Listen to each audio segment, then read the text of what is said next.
All right, excellent. Let's get started. So, hey, thank you folks for joining us today. I really appreciate your time, and hopefully everyone's keeping safe during these crazy times. Um, my name is Ashwin, and I oversee marketing at MoEngage. The we have a very interesting topic for today's discussion. Everybody knows that the COVID pandemic has altered a lot of things that we earlier took for granted. Specifically, it has altered consumer behavior across the world.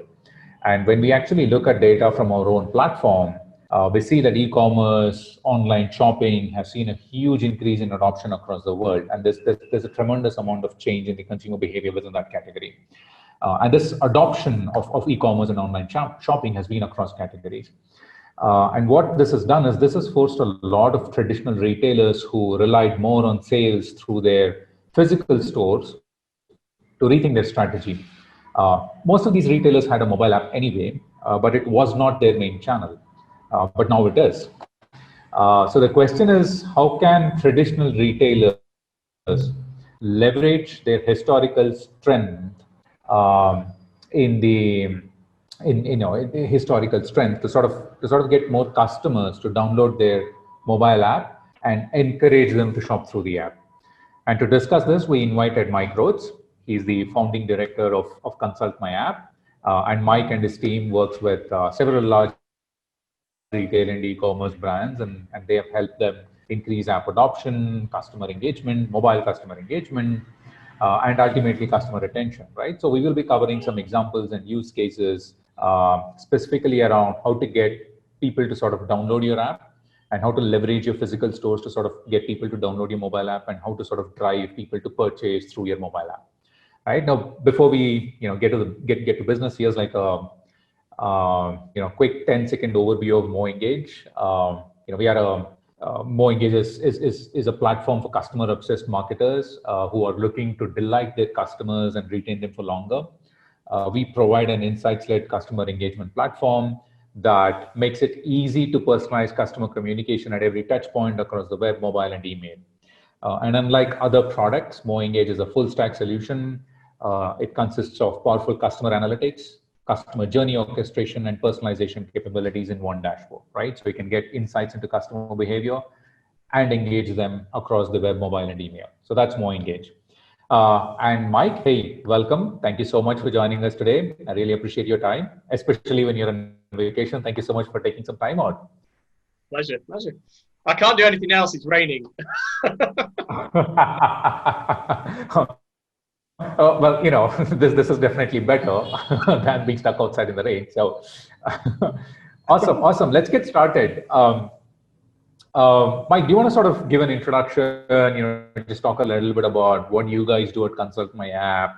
What's your role at Consult My App? And then we can sort of exchange a few ideas. We can throw around a bunch of questions and stuff like that.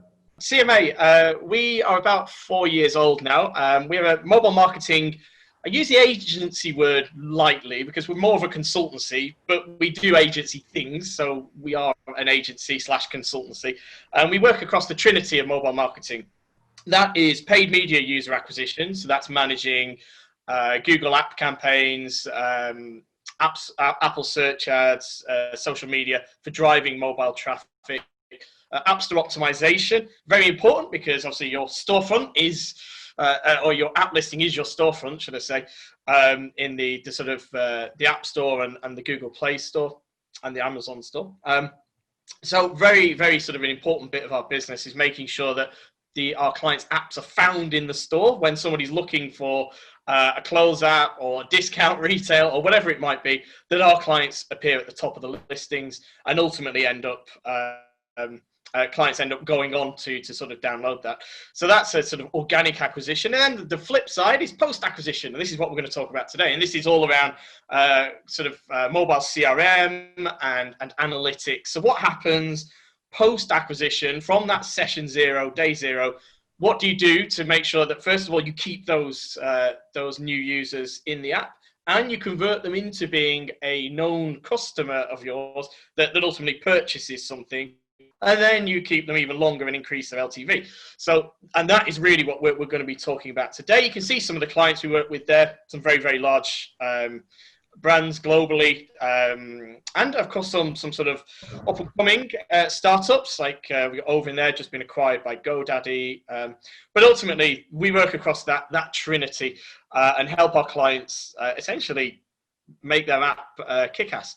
is really what, in a nutshell, we do. I'm the founder of the business, so it was just me 4 years ago. We've now got about 30 or so consultants that work across some of the clients and many more that you can't see on the screen. Awesome. So, hey, Mike, I see a bunch of brands over there and really impressive brands that you guys work with. Have you seen any sort of changes or any insights on how these retail brands are reacting to the current situation, right? I mean, I'm sure you also must have seen this uptake in adoption of online shopping or mobile shopping, right? So any sort of shift or any sort of changes that you've seen within retail brands, how are they sort of reacting to this fundamental change in the consumer behavior? Yes, well, it's an interesting question in that I think the first and the most obvious trend and shift has been in channels. So people, certainly if you've got an offline offering or something that relies on the real world, you're going to find that most of your customers, one would hope, have shifted their shopping behavior from being offline into online. So there has been a massive influx of customers now on the web channel. So that's mobile and desktop web, and of course the app, which is good from our perspective because people are now focusing more on the app and obviously their web presence, their digital presence, to make sure that actually are we converting enough people in this channel, and have we got the right technology stack? So a lot of people, certainly in the retail sector, have older, and I'm not going to name them because I'll get in trouble, but older sort of CRMs, the more traditional CRMs that you might see and know and love, and they do a great job in the sort of the world of email and SMS. But when you start pushing them a bit in mobile for sort of like interactive push with action buttons or inbox or browser notifications, suddenly the wheels start to come off, which is great because people have started to actually realize that now. So actually our marketing setup isn't quite as good as it should be on the digital side. So potentially we're going to either augment them with something that's mobile specific or web specific, digital specific, or we're going to replace their existing CRM with something that's a bit more modern, I guess, and fit for purpose. And hopefully, as I go through the slides today, you'll see some of the stuff in there. I mean, the marketing world today in web and in mobile is 50% technical. I mean, my background is computer science. I'm a computer scientist that moved into marketing. And I think there's a lot of marketeers that are moving into computer science and sort of getting more technical foundation. But yeah, we've seen a lot of people starting to review their platforms, which has been really interesting. Our team, I think, have done something like 12 big migrations in the last 4 or 5 months that we've kicked off. So that's probably trend number one. Trend two then is the people are starting to look more at things like their app presence and in terms of their store listing and what it's offering.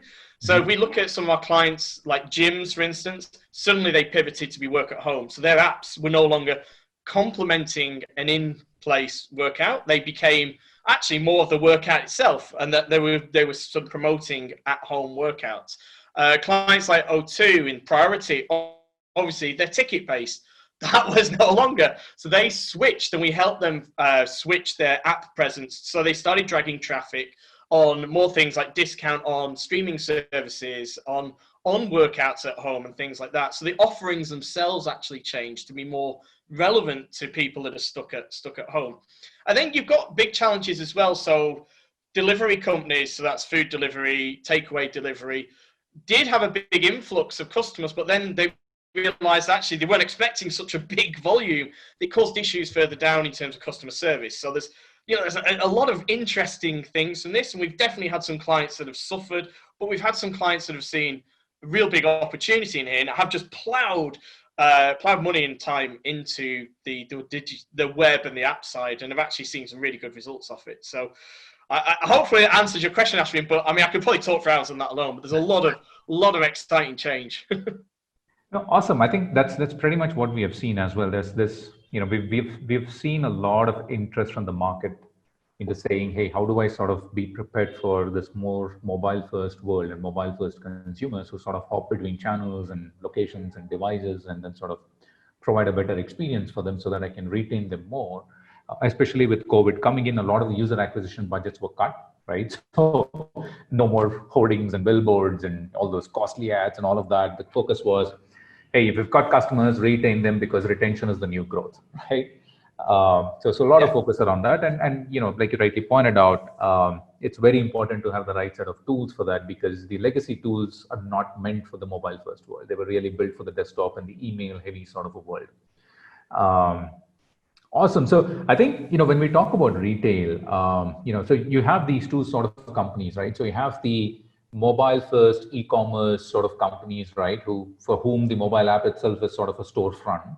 And then you have the traditional retailers who used to rely more on physical brick and mortar sort of channels. And now they're being sort of forced to adopt the mobile channel. So any insights or any opinions about, or from your experience of working with these retail brands, can you share some insights or examples of how the retail brands, the traditional retailers, are getting people to actually download their app, right? Because that's really the first step, right? Because you're competing with the likes of Amazon and all these mobile first e-commerce players for attention, and you really need to make sure that that people actually download your app as well, right? So any sort of examples, any sort of insights into that on how to actually get people to download your app? But it's a really interesting thing is where that money's getting spent. I remember 2 years ago, I was at a mobile conference. It was the App Promotion Summit. And I asked a question to a panel who was sat there, and I said, look, if you have $10 million to spend tomorrow, where would you put it? Would you put it into acquisition, or would you put it into optimizing the conversion funnel and retention? Every single one of them said acquisition, because that's the easy answer. Look, if I want to get to an extra 50,000 customers, I can just buy them. But you can also do that by keeping more of them rather than just throwing them into a leaky bucket and they disappear. And I bet you their answer would have changed today if we asked that question. But anyway, but really, really good, interesting point on budgets. But back to your question on retail and offline and bricks and mortar stuff. And that might be people that just deliver things. So they have drivers that are going around. They exist in the real world, not bricks and mortar. They're wheels and drivers and chassis, I guess. Or people like, we work with a lot of casinos, betting brands. So they've obviously got local bookies and casinos. We work with retailers that obviously have supermarkets and shops. We work with a lot of different companies that have an existence in the real world somewhere. And a lot of the stuff we do with those guys is on the CRM and analytics side. And they say, well, how do we drive people to our loyalty apps, or to actually come back into the store from the digital? And there's two ways to look at it. How does digital help the real world, and how does the real world help digital and drive acquisition, like you sort of said? So the first thing I say is like using digital. So the other way around, we can use digital to drive stuff. So digital and like real world are not enemies. And I've worked with many companies, and our teams have worked with many companies where they've been historically treated as quite separate entities, and they shouldn't be. They should absolutely be treated as one, because there's a lot to be gained from those two working in unison, not just saying, well, no, it's digital. Digital's just going to steal my footfall and it's going to kill my shops. No, that's not how it has to work. So digital, you set up geo-fenced campaigns, for instance. If you know your potential customer that has your app is walking around in the town, and they happen to be near a shopping centre where one of your stores happens to be, ping them a message, try and drive them in and say, hey, look, today only we're offering flash sale 10% off if you come into the store. So you can drive people into the store that way. I've also seen retailers use it to target competitors' stores. So if one of their people with their app gets near a competitor, they hit them with a message, say, hey, don't forget, potentially if you haven't got a store around there, they'll just send a message, say, don't forget, in the app today you can get 5% off. It's really, really important and massively underused. Yes, you've got to have geolocation services enabled, so you're not going to get 100% reach. But the people you do reach with that, and assuming you do the opt-in flow right, which is a whole other topic, that I won't talk about, but getting a soft opt-in ahead of your proper geo opt-in, very important. That will drive big uplift in uptake for geo services. They are super, super important. And another thing that got forgotten about years ago was beacons. Now, beacons are still valuable. All these technologies are coming back and people are starting to think about them again. Beacons are these little, basically just, you can also have stick-on beacons. They can be a sticker. They're not like necessarily a massive antenna that sits on a shell. But what you can do is you can monitor if somebody's got the app, which you'll have to ask for Bluetooth services. You can see Macy's here is an example of a client that does that. So they ask for Bluetooth, and that's the permission that you need. It's not 100% reach, but again, you'll actually get higher reach for Bluetooth than you will for geo. Once you've got a user that has that on, you can monitor when they go through a door, so when they enter, when they exit, what the dwell time is, so if they're hovering around a particular aisle. And in this case, we've got an example here where we can see that somebody's been looking at Kurt Geiger shoes in store. And in order to try and encourage them to purchase, they get a little push notification on their app then and there that says, hey, 10% in store today, tap here. And then you've got a little QR code they can walk to the checkout with and scan it, and they get 10% off. Marvelous use case, very simple. But these are technologies that are often overlooked, like beacons and QR. There's so much mass hysteria about them previously that they, I think, sort of didn't live up to that, and people just ignored them. But actually, they still have some value. And QR codes now in the world of COVID, everybody will struggle to avoid having to scan a QR code when you go into a shop or a restaurant, and obviously check in and provide details. But essentially, that's how you can use digital to try and drive purchases in the shop, or even drive people into the shop itself. And it isn't, like I said, it doesn't have to be a shop. It could be a casino or anything which is physical and present in the real world. Flipping that on its head, so actually, how can your retail stores or your bricks and mortar stuff drive engagement, digital engagement? How do you acquire users to your app from the real world? The obvious one is QR codes. I mean, it should be very, very simple to set up a QR code that when somebody holds the camera, and all modern Android and iOS devices will automatically read them unless you've disabled it. 99% are going to do it. Hold up your scanner. The scanner will then ping it to a web page, which will detect whether you're on an Android and iOS device. Depending on which one, it'll flip you straight to the App Store, and then you've just got to hit install, and it's a nice and simple simple process to acquire new users. Now you can put those QR codes on receipts. You can incentivize them. So if you've got a food delivery system in place, you may put it on there and say, hey, new users of the new customers of the app, just scan this and you get 10% off your first order. There are lots of different use cases where you can whack those things, but they are really, really simple. COVID has one of the better aspects of it is that it has educated people in how to use QR. Now, if you show people a QR code, everyone go, oh yeah, there we are, just scan it and away we go. So actually very, very, potentially very, very successful. Beacons, when you've got them in your shop, yeah, you can try and give people offers to go and immediately buy that pair of shoes they're looking at. But you can do a lot of analysis and cluster analysis on dwell times, the favorite sections of a store. So I know that somebody is always looking at the bag section. It's probably in the market for a bag. So I'm going to promote bags in their app whenever they load it, or if I send push notifications or emails or SMS. You can see how often they visit the store. There is an incredible wealth of information you can get from those beacons that doesn't require you to immediately message or action on it, but it is going to give you a lot of insight into those users, which will help loyalty, it will help drive lifetime value. And the obvious thing then is staff as well. I mean, if you've got people in a checkout or somehow interacting with people in the world, tell them to promote the virtues of the app. Just say, look, if you use the app, by the way, you know you can hand process returns through there, so you don't need to come back in the store. Lots of really, really good ways in which you can drive acquisition, and we've seen work really, really well from the offline world. And you'd be surprised at the volumes you'll get on this, and it will guarantee it is a heck of a lot cheaper than acquiring through normal paid channels. So your cost per install is a lot less, which is very good. But yeah, that I don't know, Ash. I mean, that's really what if I'm asked to say how do the two worlds collide, that to me is how they help each other out. And I think really the way I'd like to, the way we like to work with our clients that have got offline stores, offline presence. And it just worked incredibly well, but it's just overlooked a lot. And this is something that we frequently see as well with some of our clients, right? Especially the traditional ones.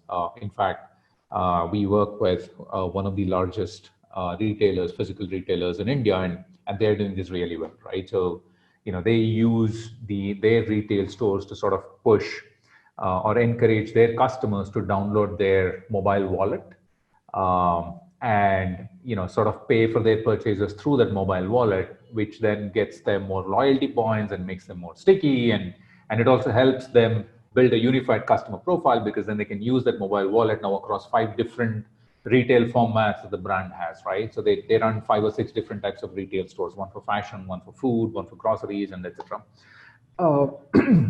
Excuse me. So yeah, I mean, really interesting and some great examples there. A really interesting one. We work with I don't know if we got any gambling companies on here, and if not, it may not be as relevant. You may be able to adapt it for some other use case that I haven't thought about. But one of the things we did is when you won on a particular bet on a football game in the app and you got cash in your wallet, you could walk into, rather than wait for it to clear back onto your card and your account, you could walk into one of the shops and actually get the cash in your hand, which was great for the customer because they got the cash immediately, and good for the gambling company because obviously they could try and encourage them to bet on another sport or something like that. But yeah, so sorry, you just totally reminded me of that.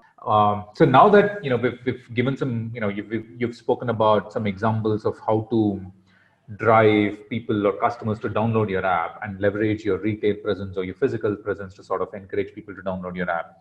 How do you sort of get them to download that app and then sort of move them to actually purchasing stuff through the app, right? I mean, it could not be purchasing itself. I mean, it could even be any interaction, right? Like I said, one of the examples that our customer does is, they don't actually let people purchase through the app. They only let people pay for their purchases through the app, right? So, but whatever it is, right? So how do you sort of get them from downloading the app to doing their first transaction, whether it's a purchase or just a payment or even just adding things to a cart and then picking up on the retail store? I mean, any use case, but how do you sort of get them from, okay, now that you've got the app, how do you get to the first transaction? Any thoughts on that? Before, and this is what the people won't get that didn't listen to the audio, before you actually acquire those users, make sure you acquire the right kind of users. I've seen a lot of people run like burst campaigns and just get install volumes for install's sake. If you drive rubbish traffic to the app, doesn't matter what you do from an onboarding perspective, it's never going to stick around, especially if you bought it at a really cheap price from like a Russian server farm somewhere, then it almost certainly isn't going to stick around because they're not real. So do make sure that your acquisition funnel is tuned at the top before you start looking at this as well. But assuming you've got decent or half decent traffic in that at least has a decent chance to convert into something, what do you do to make sure that they are pushed along to that first purchase? So first thing is data. Obviously a stupidly obvious statement to make, but use all the data. I mean, with mobile first SDKs, you'll have things like the last date they opened the app, the number of sessions they've had, so you know how engaged they are.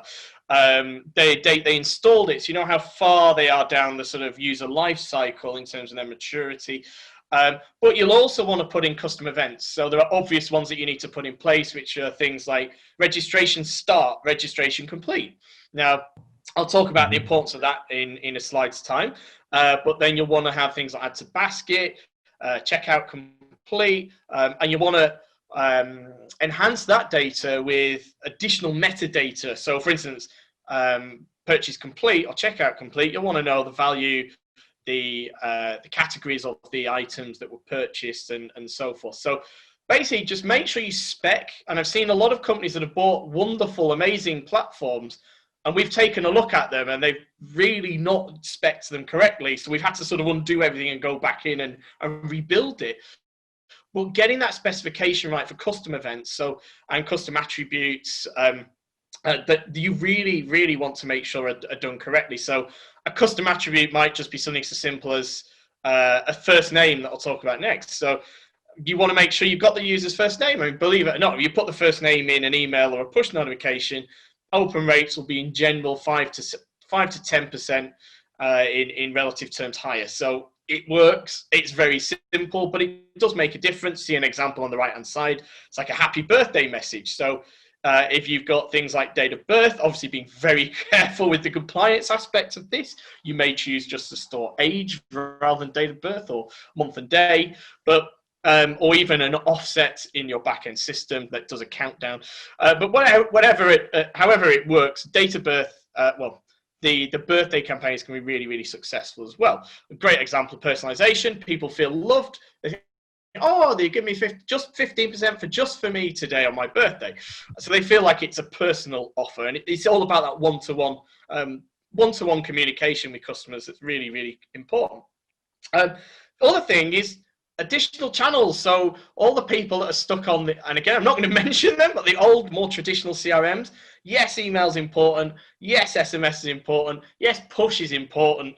But those three alone, a mobile marketing strategy, do not make us. What we really want to be looking at, and when we work with our clients, is introducing other comms channels, like app inbox, in-app messaging, browser notifications, the things that are actually, when you work them together with the other traditional, more established sort of first and second generation messaging channels, work incredibly effectively. We actually went through a redeployment of one of our clients' apps.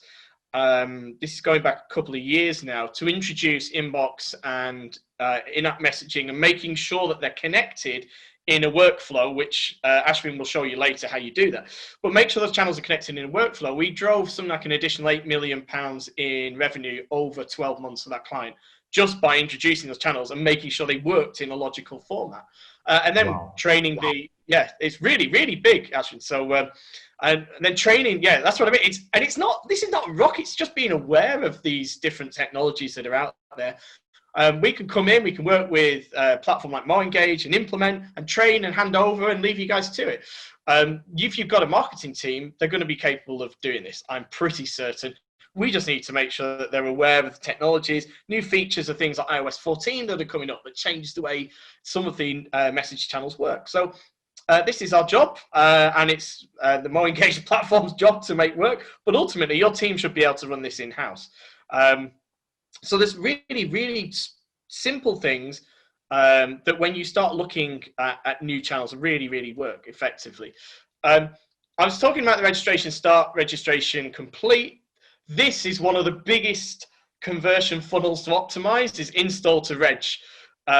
Because you'll find you'll get a lot of drop off. For instance, certainly some companies that do verification, like in the banking sector, gambling sector, where you do ID verification, drop off is big. So actually helping people through that process is really, really important. But also people that for whatever reason the address isn't recognized or something like that, actually optimizing that conversion funnel really works effectively. And the great thing, if you think about an app versus a website, somebody comes on, they start registration and disappear. You don't know who they are. I mean, chances are they may not have accepted cookies. That person's gone. In the app world, if they've installed, started registration, you can hit them quickly. You actually know who that person is and how to communicate with them, either through an in-app message or a push notification. And you can do that without needing to capture any data, because ultimately you get it when you load the app in the first time. So that reg abandon campaign is really one to focus on, and I think for me that's where I would start. Obviously, you then need to work on reg to purchase, and you can do that just by clever targeting. We talked about using data and technology in the previous slide. We can see on the right hand side we're targeting someone that's registered. We've seen them browsing the TV section. We've decided that there is an item here that they're going to be interested in, and we ping them a notification. So see a bit of personalization in there on the second button saying more info and the add to basket. Now, this is something you want to use. If you're trying to get someone to buy something, use action buttons, please, please, please, because this is an incredibly successful technology to use, is action buttons input. Basically, you can do stuff from within the app, just from the push notification itself. So you expand it. I can now click add to basket. that takes me straight into the app. It pre-populates the basket with that TV, and I'm ready just to check out. So it decreased the number of steps to purchase. And you give them an option, more info, that takes you deep inside the app to that product page. So really incredibly valuable, massively I don't know if people don't, because it's not that difficult to set up. It does require a little bit of a conversation between your dev team and your marketers, and that I think is where it falls down. But that ultimately is what we're here to sort of help our clients do. But it's not a massive amount of work. It's a few lines of code on the app side, very little. I mean, in something like MoEngage, you can just put the action buttons in there. So there's very little for a marketer to do other than put the text in, decide where they go in the app. But they're incredibly powerful. So purchase, sort the funnel out. That definitely needs a good reg abandon campaign. You need a reg start and a reg complete, so you can pull those out that did reg start, not reg complete. Use the technology, use all the data you've got at your fingertips, and please use action buttons. Anytime you send a push, if it's got some obvious call to action like buy now, it should have an action button in. If it doesn't, I don't know why, because all push messages can do, and that applies to Android and iOS. It's not platform specific, but incredibly valuable. Also, the final point of that is you can put what you like in these. You can actually have interactive HTML in the push notifications. You can have video. You can have lots of stuff. So it's very interesting. Very interesting technology. Just seen a question there about how many notifications can you send 1 week post acquisition. So I'm going to give it, first of all, I'm going to give you a fluffy answer, which everyone will give. So, well, as many as that are relevant and important, but you want to know a number. Typically, we say for in-app messages, you only want to show one of those every probably 3 sessions max. For push notifications, really depends on what your cadence and journey looks like, but we don't like to see more than 1 push notification a day coming through. But it does depend, like in some circumstances where you've got sports apps, they're publishing like sports results, they might send 10 or 20 a day. So it does depend on the type of app. But I don't know, Ash, have you got any, you've probably got some thoughts on this. Oh yeah, absolutely. I think it's a couple of things, right? So I want to add on to one point that you made, Mike, which is really about, you've got to lead with insights before you actually run your campaigns, right? So try and understand, what are sort of the actions that your customers like to do before they actually do the first purchase, right? I mean, it's not like someone's going to download your app and then go ahead and purchase a product, right? So there's a series of steps, like Mike mentioned. They've got to register, they've got to search for products that they like, they've got to browse certain sections of products, understand the product details, view those product detail pages, then click on add to cart, then go to checkout, make the payment, and then actually complete the purchase, right? So there is a series of steps, and things can break down a lot, in any of these steps. And in fact, so it's very important to sort of lead with insights and really try and understand what are the steps that your customer is taking to actually get to first purchase, and then sort of try and optimize that either through communication or through the in-app experience itself. And sometimes, when you actually lead with data, it can throw up very interesting insights, right? Like, for example, we had this customer who's a pretty large retailer, and once they sort of implemented MoEngage, they just collected data for the first 3 to 4 weeks, right? So what they did was they basically said, so they basically said, I'm just going to consolidate every single consumer interaction across all the touch points, right? So they defined steps. Basically, they said, okay, app install, registration, products viewed, products added to cart, and finally payment or checkout. And then they created a funnel chart to understand the number of consumers who were completing each of these steps. And they realized that there was a significant percentage of consumers who were adding products to their carts, but were not completing the purchases. In fact, the purchase failure rates were higher than the completion rates, right? And they were like, what's going on? And they sort of investigated further, and they realized that they spoke to their merchandising team, their stocking team, they spoke to their tech team, and they realized that, hey, there's certain out of stock products that are being allowed to be added to the consumer's cart. So when the consumer was actually about to check out of the cart, they were getting an error message saying, hey, sorry, these out of these 10 products that you had added, 3 of them are out of stock, right? And this is hugely frustrating for consumers, right? Because they've spent all the time selecting those 5 or 6 products, adding to the cart, and when they're about to check out, you're saying out of 6 products, 2 of them are not available. So go back and repeat, these 4 steps again. And then they just changed it, right? Like Mike pointed out, they just, when for these out of stock products, they just, threw in a simple in-app message which said, hey, these products are out of stock.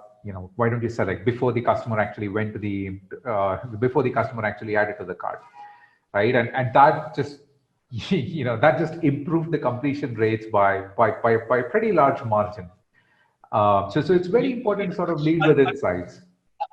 So we had a certain games publisher that have a certain animal hedgehog as one of their characters. You may or may not be able to guess who it is, but that particular games company had a massive drop-off rate it was like usually when people got to the second or third session, and what they did is they sat and analyzed the data, like, why is this happening? And they were sort of looking at it, and they got to a certain point in the game flow that they could see where it was. And we sort of sat around and, hold on a minute, I think it's because people can't get under this obstacle, and they don't know you need to press or swipe down to get underneath that particular. We set up a local push notification to trigger. If somebody didn't do that and they killed the session, it would trigger within a few seconds to say, hey, did you know to get under that obstacle, you press down? That increased their retention rate on day 7 by, it was something like 23, 24%. Incredible, just by putting a little push notification saying, swipe down here, just to educate someone how to do it as part of the onboarding tutorial. But yeah, massively important stuff. Yeah, absolutely. And sometimes, we in marketing, we have this tendency to sort of jump into the campaigns first because we are like, oh, that sounds cool, let's do that campaign, right? But then it's so important to sort of understand the data, sort of really understand the consumer behavior, and then sort of, design your campaigns accordingly. And I think there was a question about, how many notifications can we send in 1 week post-acquisition? I mean, there's no right or wrong answer to that. I think I have a slide which talks a little bit about that. But what's really important is, again, I'm going to say that lead with insights here, right? So really try and understand the correlation between how many push notifications should I send or do my customers prefer so that it maximizes retention. And you can chart cohorts, right? I mean, you can put up a simple cohort chart which sort of explains this. I think I have the slide. So this is actually interesting. So one of our customers, so we actually pulled data from our platform to really, and this is e-commerce specific, right? So this is not specific to a customer. This is consolidated data across all the retail and the e-commerce customers that we have.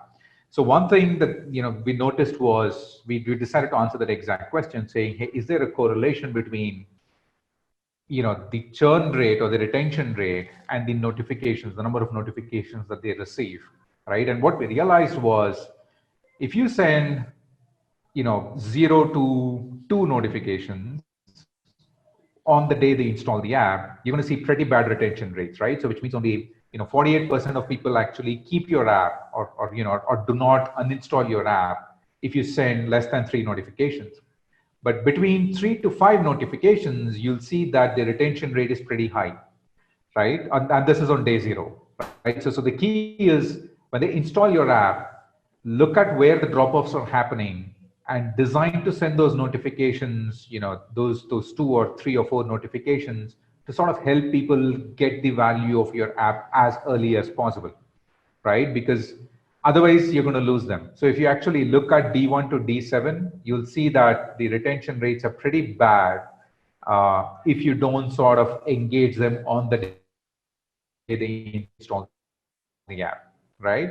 So first try to understand where the drop-offs are happening, where the friction points are, where your users are having difficulty trying to understand the value of your app and completing the first transaction. And then design your push notification saying, all right, people seem to have problems in, let's say, registration, right? Or problems in the product view page or or people are abandoning their cart, right? So can I sort of send a push notifications reminding people of the things they've added in the cart and they've forgotten about it, right? So things like that. So push notifications need not be just offers and discounts, right? It can be very specific. It can be very contextual about the sort of friction points, or to help your customers navigate the friction points that's actually happening in your app. But here's some data, right? So the data says day zero, 3 to 5 push notifications. And again, what do you say in those push notifications? And when do you send those push notifications on day zero? Totally depends on the sort of friction points that you discover for your app and sort of the customer behavior that you see on your app, because every retail, every e-commerce company is different. So hopefully this answers that question. The onboarding funnel to first purchase sort of a thing. Any examples? I mean, any examples that you like of some of the customers that you work with, or some of the brands that you've observed? Interesting examples of how these brands have actually made the messaging very contextual and personal. Any example that you're using that you like? We've got quite a few. I'm trying to think of ones I can divulge here, but quite a few examples where clients have used things like timing of messaging to really good effect. So timing and location is actually quite a powerful thing. So for instance, I guess I'll use an example of a casino where people are leaving the casino or happen to be around there at about 2 or 3 a.m. This wouldn't happen today, but I have seen this happen 5 years ago, before socially responsible gambling was a thing, or quite so much. But they would ping people saying, hey, don't forget, you can still play the casino in your app, and sort of encouraging them to play once they sort of left, knowing that it'd be quite late and they're probably heading home. Also, things like we have some really good example in terms of timing and location for our publishing clients, so newspapers. If we know that it happens to be between the hours of about 7 and 8:30 in the morning, and somebody has just entered a commuter hub station, so one of the home counties somewhere, we know they're going to be stuck on that train for at least a good 45 minutes to an hour. So we have the ability to command their attention. That's when we might choose to publicize longer articles to read. It's when we might choose to give them free access to a few articles to read and then hit them with a paywall. But that contextual and understanding when and where they are at a given time is really, really important. So I would definitely say, and this applies not just to the first purchase, but also further down the funnel, in order to try and encourage them to sort of purchase again. But those are a couple of examples where people have used contextual, I guess, segmentation to drive those funnels. And by the way, the one thing I was just going to say before I finish on the first purchase and talk about LTV and how we drive that is do test and optimize. Again, it seems like an obvious thing, but for instance, we can see an example here on the right of a test of the imagery in a push notification. Actually, if you've got an ongoing plan from day 1 to day 365 of the year, I am pretty certain you'll find that your conversion rates, whether it's registration, browsing, purchase, repeat purchase, order value increase, whatever it happens to be, at the end of the year, you'll probably be looking at somewhere between a 5 to 10% lift in real absolute terms on that conversion rate if you do some testing. So it's really important that you get that testing strategy set up. Then we're looking at how we drive value and how you increase lifetime value. I'm also conscious of the fact I don't want to talk on too long, so I'm going to hand to, I know we only got 50 minutes, but it's just a really simple example of an app inbox for a retailer. We've anonymized it, so you won't be able to tell who it is. But basically, it's an example of a really good use of additional campaigns and tying together. What this actually started was higher up the funnel was an email and a push notification, which drove you to an in-app message, which ultimately highlighted the inbox, which took people to this lovely inbox, which, by the way, has 100% reach. Every single one of your users in the app world you can target with this. So imagine 100% email deliverability. Amazing.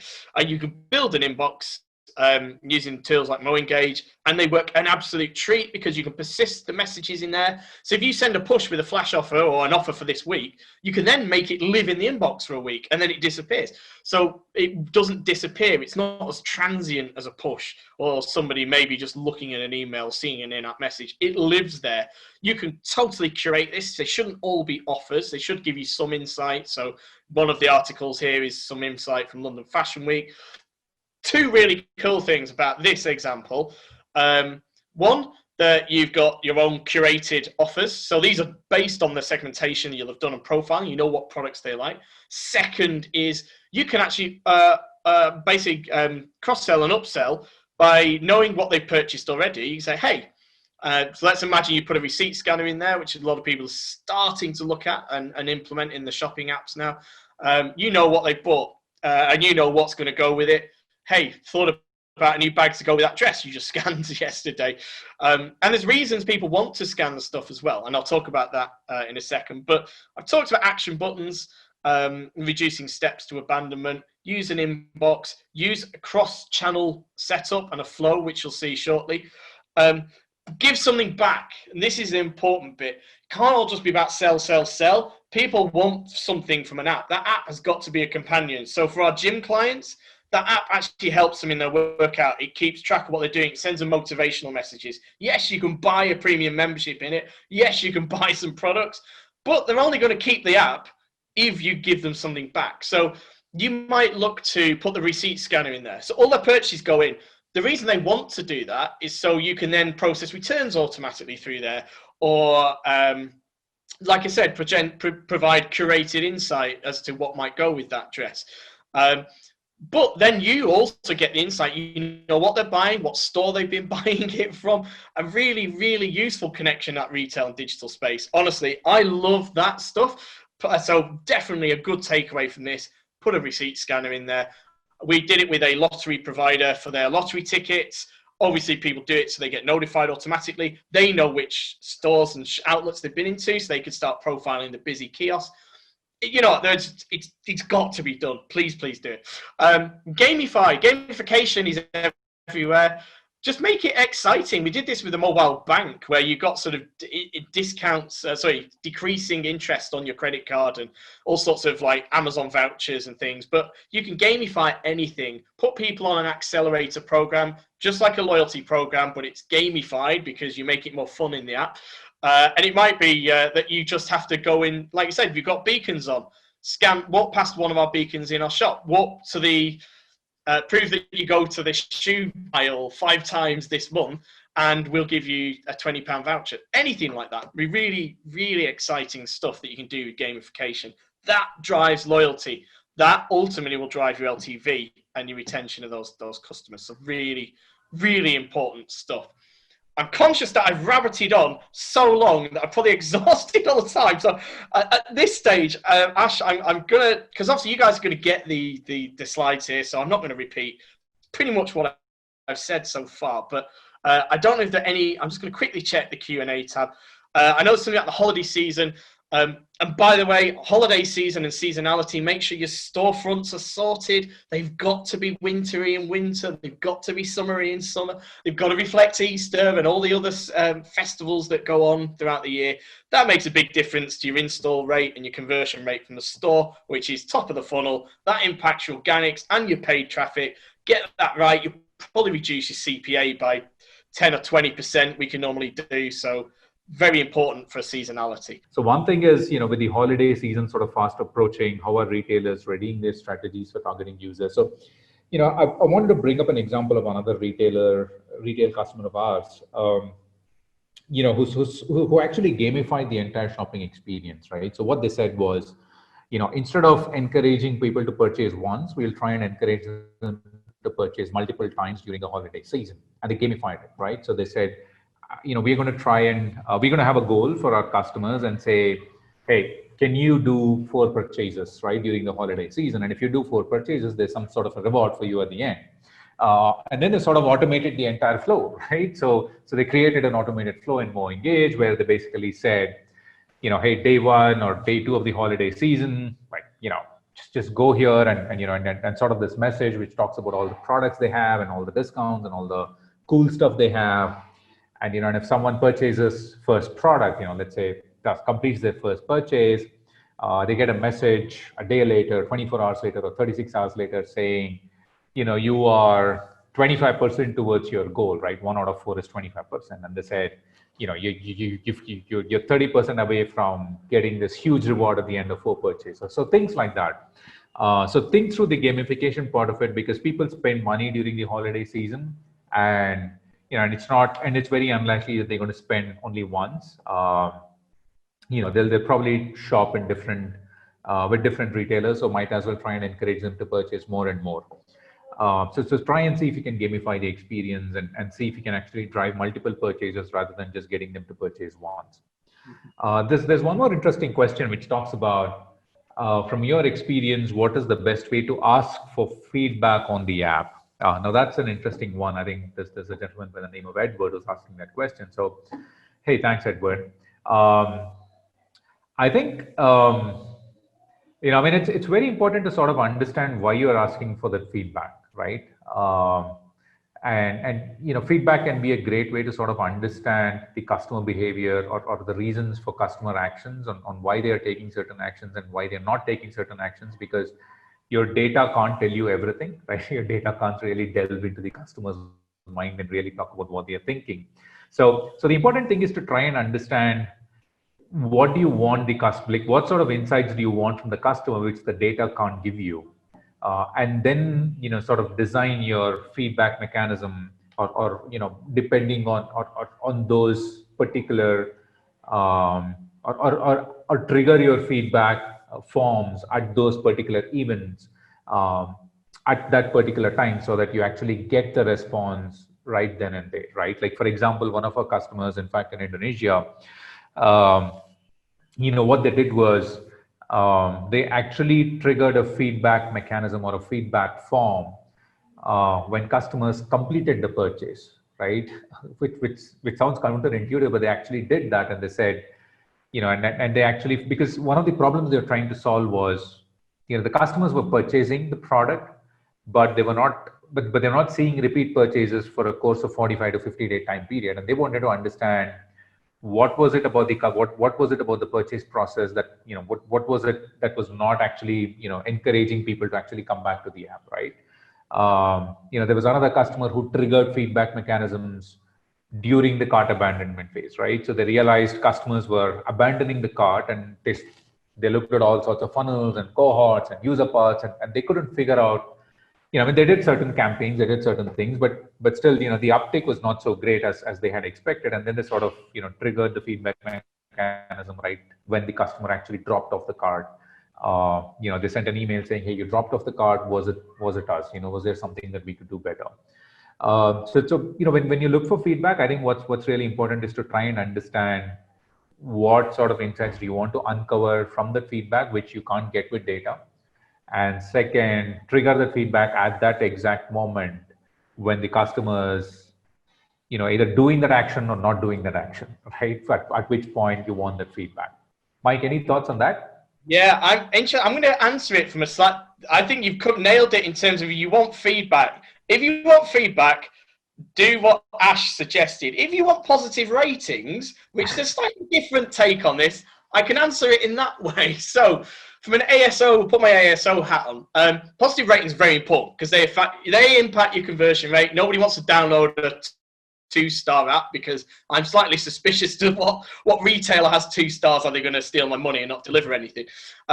So the art, and secondly, actually, for keyword rankings, if you drop below, there is an average per category, but in retail, it'd probably be about 4.1. If you drop below that, Google and Apple both punish you. You can never get into the top spots. So there is an inherent advantage of doing this. So if you want to improve your ratings, first thing, very similar to what Ashwin said, you've got to identify the magic moment. Here, however, we're trying to bias the results. We don't want honest feedback on everything. What we want to do is get a positive 5-star response. So if I'm a gambling app, that's when I've won. If I'm a food delivery app, so we worked with a food delivery app recently that basically ended up with a 3.8 star rating on their app on the Play Store, which was awful, caused all sorts of carnage. We identified the correct place to ask for feedback. So that was a lot of testing just to see, where are we likely to get 5-star results. And on top of that, we put a soft feedback screen in. So the screen appears, it says, hey, would you like to, what is your experience of blah, blah, blah? Rate us 1 to 5. 4 and 5 went straight to the official rating box. Anything less than that goes to your own feedback screen where people type stuff in and will ultimately ask for will ultimately provide some more information for you, but they never go through to the rating. And in that way, you can slowly but surely make sure you push your app rating back up to sort of 4 or 5 stars. Awesome. Hey, thank you so much, Mike. It was great chatting with you. Thank you so much for the insights. I found it very useful. I hope the audience found it as useful as I did. Awesome. So thanks and have a great day and stay safe. Thank you very much, everyone. Cheers, Ash. See you soon. Thanks. See you. Bye.